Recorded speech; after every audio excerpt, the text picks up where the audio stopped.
जाणून घेऊया 14 जुलै 2025चे बाजारभाव. कांदा 6,556 क्विंटल आवक झालेली आहे. किमान दर 5,000, कमाल 17,000 रुपये.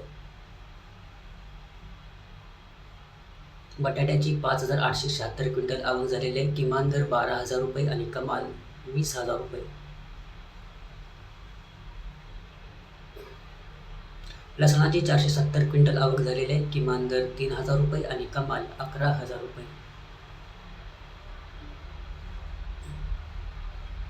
आले 454 क्विंटल आवक झालेले आहे. किमान दर 700 रुपये आणि कमाल 2,200 रुपये.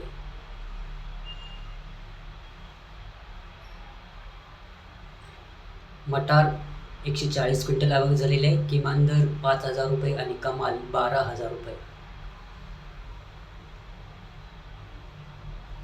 अशाच प्रकारचे बाजारभावासाठी चॅनलला सबस्क्राईब करा आणि नोटिफिकेशन बेल ऑन करा. धन्यवाद.